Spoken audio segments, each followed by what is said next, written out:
children, how are you? I hope you all are doing good. Children, now we will do 17 horses. Now get ready. Can you divide 17 by 3?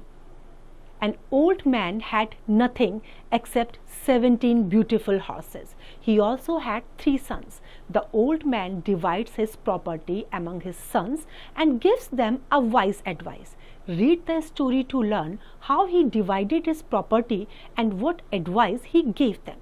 क्या आप 17 को 3 से divide कर सकते हैं? एक old man था जिसके पास 17 ब्यूटीफुल हॉर्स थे और 3 बच्चे थे, उसके पास 3 बेटे थे. अब 3 को उसने उनके बीच में कैसे डिवाइड किया? उसने उनको एक डिवाइड भी किया और एडवाइस भी दी. Now read the story and learn कि किस तरीके से उसने ये काम किया. A man named Mustafa once owned 17 beautiful horses. The horses were all that he possessed. He had no land, no house, and he earned barely enough money to feed his horses and his 3 sons. Barely, hardly, मुश्किल से. However, Mustafa was a happy man. Next to his 3 sons, his horses were his prized possession. Mustafa के पास 17 beautiful horses थे और वो जो horses थे वो उसके लिए सब कुछ थे. उसके पास ना तो लैंड थी, ना हाउस था और इतनी कमाई भी उसकी नहीं थी कि वो अपने हॉर्सेस को और 3 सन्स को अच्छे से खिला पाता. लेकिन फिर भी मुस्तफ़ा हैप्पी था.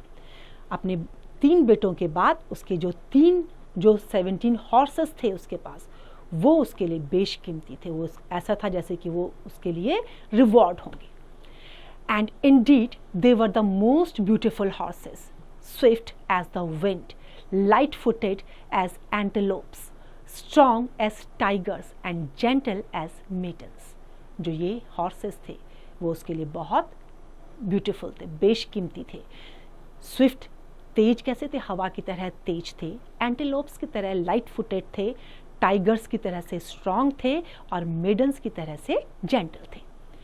B it for any matter, whether racing, hunting और riding over rough ground, there were no horses like मुस्तफा's.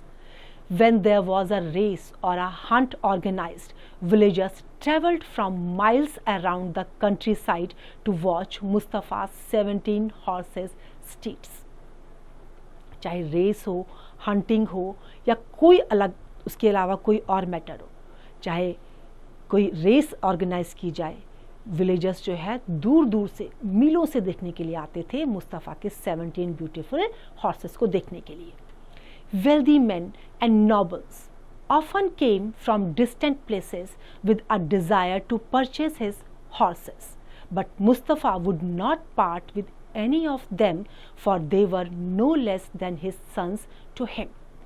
जो nobles men और कुछ धनी लोग दूर दूर देशों से आते थे हॉर्स को खरीदने के लिए. उनकी इच्छा होती थी कि वो उसके घोड़ों को खरीदे, लेकिन मुस्तफ़ा ने जो है, चाहे उसके पास कुछ भी नहीं था, लेकिन वो घोड़े उसके लिए उसके बच्चों से कम नहीं थे.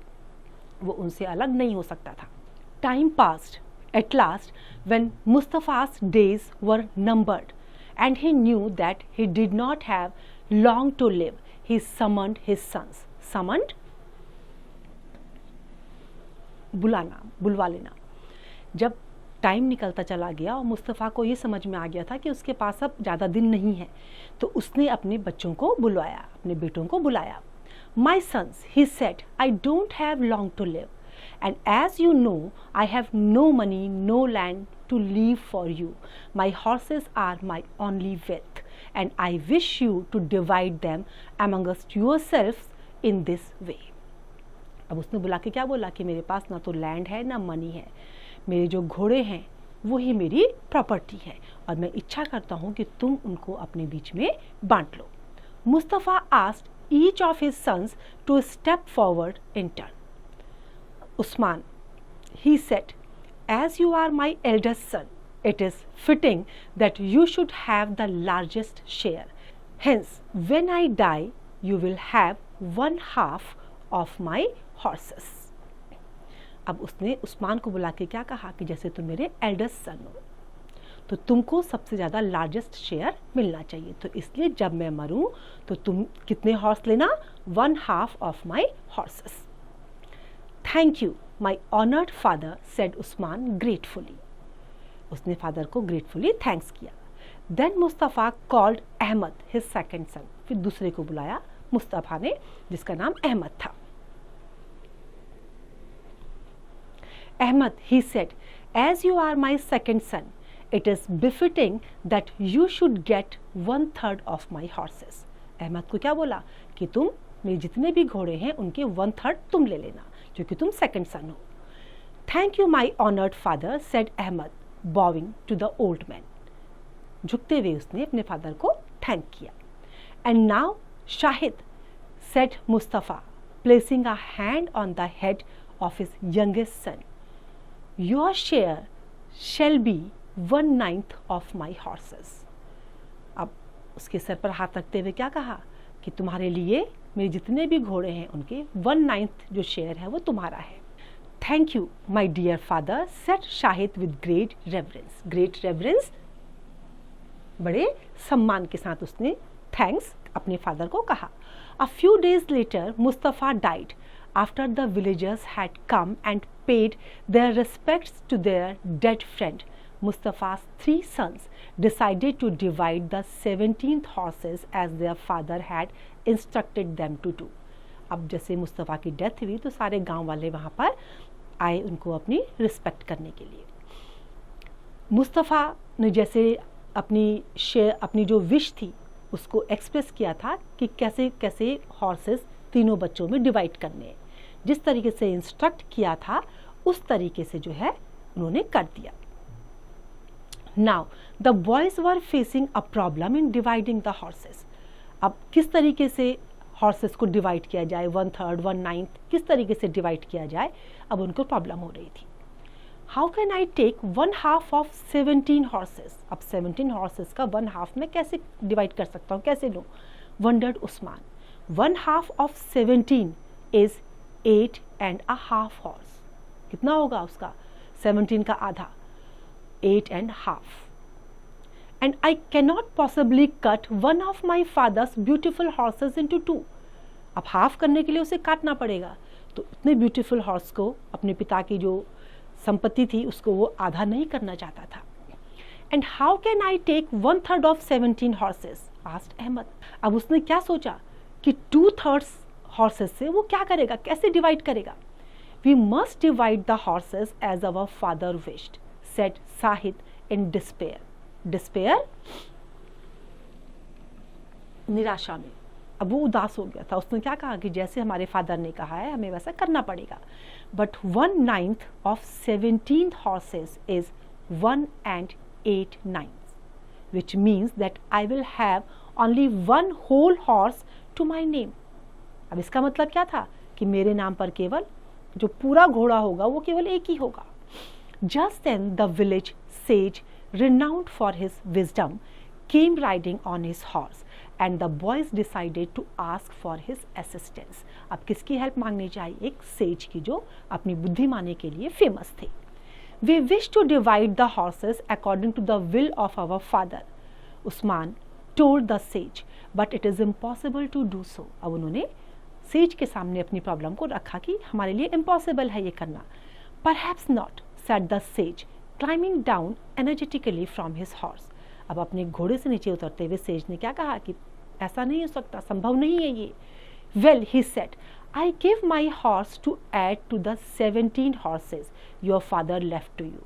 You saying this, he let his horse loose in the field to mix up with the other 17 horses. अब उसने क्या कहा कि मैं अपने घोड़े को भी तुम्हारे जो 17 हॉर्सेज हैं उनके साथ मिक्स करने के लिए छोड़ देता हूँ।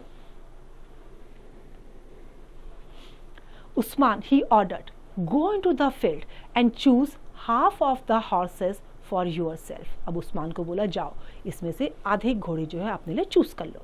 Usman looked over the 18 beautiful horses in the field and claimed 9 of them as his own.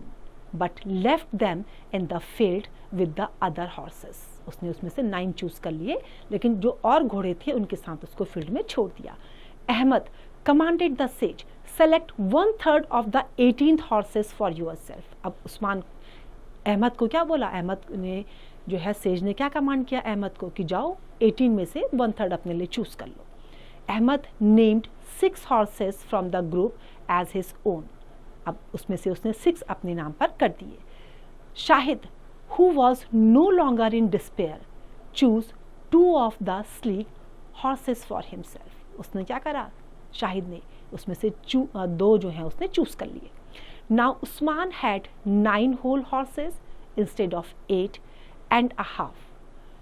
Ahmad had 6 whole horses instead of 5 2/3, and Sahid had 2 whole horses instead of 1 8/9 of a horse। अब सबके पास पूरे पूरे थे, अब आधा करने की परेशानी नहीं थी। The boys looked at each other in complete surprise। उनको बड़ा आश्चर्य हुआ जब उन्होंने देखा कि सबके पास अब कंप्लीट है, किसी को भी डिवाइड नहीं करना पड़ा। Indeed, you are a very clever man, Usman said to the sage. Please tell us what can we do for you for helping us to solve our problem। अब उन्होंने उनको थैंक्स करते हुए क्या कहा कि प्लीज़ हमें बताइए कि आपकी इस हेल्प के लिए हम क्या कर सकते हैं। The sage smiled, then I would like to take the horse that is left, he said. He then climbed on the back of the single horse left unclaimed in the field which was of course his own and rode away. अब sage ने क्या करा, मुस्कुराते हुए उसने जो वहाँ पे जो घोड़ा जो रह गया था, जो बचा हुआ था, उसको जिसको किसी ने भी क्लेम नहीं किया था उसको ले लिया और उस पर चढ़ करके वो दूर चला गया। I hope you have enjoyed the story. Now this is time to revise. This is your exercise, you have to complete it.